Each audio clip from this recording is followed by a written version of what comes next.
Hey guys, how's it going? Welcome back. So, today's video, we're going to talk to you about dancing water speakers. Yay!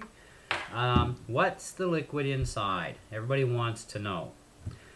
I've been saying for a long time, so as many other people, well, it's water. It looks like water, it's clear like water, therefore it must be water. It flies around like water. Okay? Anyhow, so, going off the grid from YouTube and the bazillion videos, decided to do some research on my own and found out and discovered the answer would be it is mineral oil. Okay, it's safe, so there's no problems with it. So if it does spring leak somehow and gets all over the motor, it's not going to catch fire. You're all right, don't worry about it, it's all good.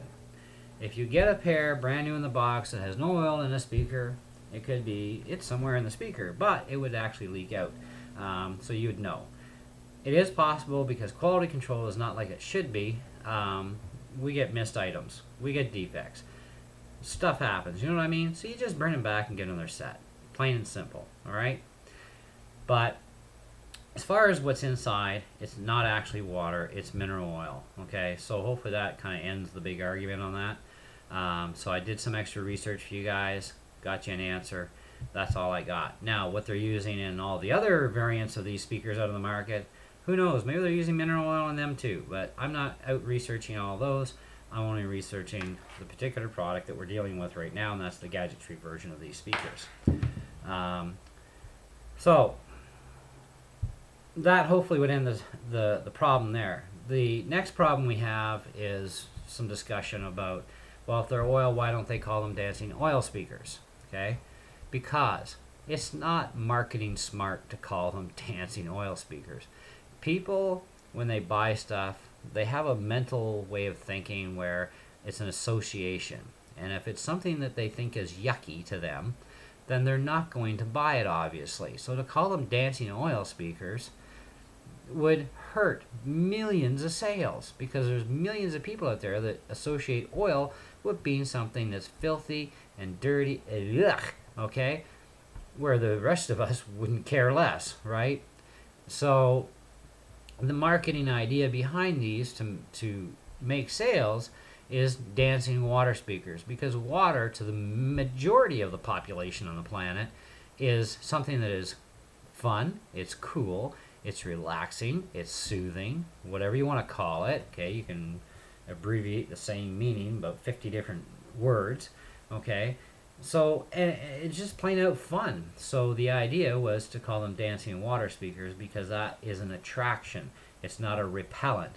Dancing oil speakers is a repellent. Okay, so that's why they chose, even though they didn't use water in them, they used mineral oil, they call them dancing water speakers. They are cool. They light up cool. They're fun. They sound pretty decent. You know, I mean, hey, these are not high-end, high-fidelity speakers here. They're not, you know, 2.1 or 5.1 audio with a big bass kicker sub. Okay, they're a basic set of speakers. They're extremely portable. They're compatible with anything that has a headphone jack, providing that you have the proper USB power source for them, which is another big thing too, which I've mentioned on my video, is I've done some testing, and when you want to use them on your smartphone, your iPod, MP3 player, whatever, you need a USB power source, because otherwise you ain't getting any sound out of these things or any light. And they're interconnected in such a way that the amplifier cannot turn on without USB power, so therefore you won't get any sound.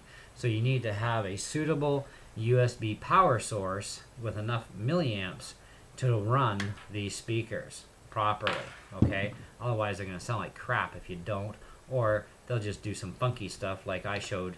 They actually did some funky stuff on my phone, all right, because I didn't have enough power to supply the amplifier to the speaker or the rest of the amplifying system, so it actually made my phone do some weird stuff. So if you don't have enough milliamps, then you're not going to be able to use them, okay? So, and they tell you that right in the instructions that come with them. You need a suitable USB power source, okay? So now I generally, when I use mine, they're on my computer system. I throw them in a USB port, which has more than enough amperage, as well as the proper voltage.